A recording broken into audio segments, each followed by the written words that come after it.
Good morning, everybody, and this is your DAX day trade setups for today. So back at 1600, and nothing really to write home about. We did get some data come out, which was fairly good. Rallied and then rejected 1500 again. I think the key here is look at the triangle that is forming. So flat is a flat top triangle, obviously, and we want to see those at the bottom of moves, not at the top of a move. And if you look at the oscillators, that is kind of at the top of the move. So solid crossover of the faster moving averages. The 150 EMA is still in debate, should I say. We haven't really, could argue that that's a test there, but I'd like to see a crossover as well and then a test of that. So this is a really strong area of overhead resistance, and the way the candles are looking at the moment, it does look like it's going to punch through, but it could also be, if I just do that, it could be a flag. Strong move down, flag, rejection, strong move down. So that is an option on the higher time frames. The oscillators, yeah, agree with that. The moving averages don't. So you need to start moving through the levels to actually pick that up. I just want to check the monthly quickly because we do have a fairly big monthly engulfing bar there, and not so much of any structure, and we just sort of closed on the previous high here from 2021. Look at the oscillators here, group to the upside. This is looking really, really overbought right now, and it's pretty much a common picture on all the higher time frames. So be very cautious about jumping in long and holding on to longs.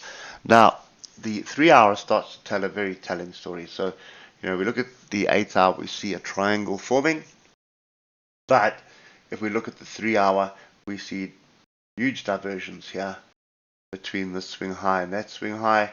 So you can see price makes a higher high, the oscillators make a lower high, and we have 1, 2, 3, 4, 5. I can probably extend that down to that level there. So I have 6 touches, and it starts to look a little bit more like a flag. It is a flag, but we do have the moving averages point to the upside. So, the confusion continues. There's no real clear signal for any big move at the moment. There's lots of potential signals, but there's no confirmation of those signals for a move in either direction. So we need to go with the current trend, and the current trend here is up. And when we drill down to the lower time frames, you're going to see not a clear trend, but for all intents and purposes, we're staying above the 150 EMA. This is an upward trend, and we should be looking to buy off this. Just have a look at the price action of yesterday. So here's where the noise came out, tested 1600 again and rejected, came back down, made a higher low, separated here, and this was during the US session here. So oscillators have separated and pointing up. So probably, I would say, another leg up. We would only start to consider shorts. I just want to find, I would assume that's going to be the best opportunity. So that's 15,926.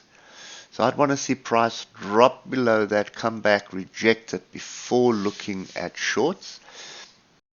And if we get down to 15 minutes, you'll see the structure does change a little bit, but I don't want to move that. I think that is pretty much the area I'd want. If you look left, you can see all the chaos here. So we need a clear break of that and a retest of that. That would break the moving averages, break the trend line, break everything, and that would be the trigger for a move to the downside. Other than that, we do have a bit of a daily gap at the moment, but we're so close to 1600. I really would prefer to see a deeper pullback for opportunities to buy into it, or a clear break and retest of 1600 and find some support in there going into the close. So if we can get a close above here on the daily, that would give us a close on the weekly, which could add some fuel to the fire and allow us to build a base at 1600. But for me at the moment, you've got non-farm payrolls this afternoon, so that will impact us. And just based on yesterday, as you can see, there was a noise and then confusion before dropping off again. And the daily candle is probably something you need to be paying attention to. Have a look at the last 2 days.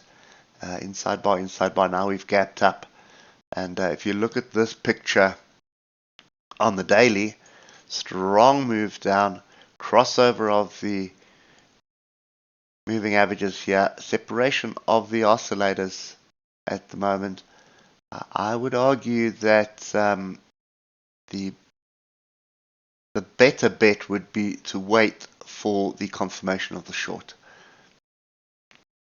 because the daily does look, the higher time frames are looking a little bit overbought, and the daily does look fairly interesting. So that's kind of the view that I've got at the moment. This is 59.26, which is a level I'll be paying attention to. I'd want to see a break and a retest of that before considering shorts. I'm not really keen on longs, as we are right here at 1600, and the fact that we closed below it yesterday is a telling sign as well. And with all the diversions that we're seeing from the hour, you can see there's diversions there as well between that. So yeah, more than likely range bound until the data comes out, and then we'll have a look and see what happens after that. But this is looking rather bearish, but obviously we don't want to just jump in here and be short until we have the confirmation of the setup. So that is the setup there, 15.926. Anyway, hope it helps, and we'll catch up with you on Monday morning. Enjoy your weekend.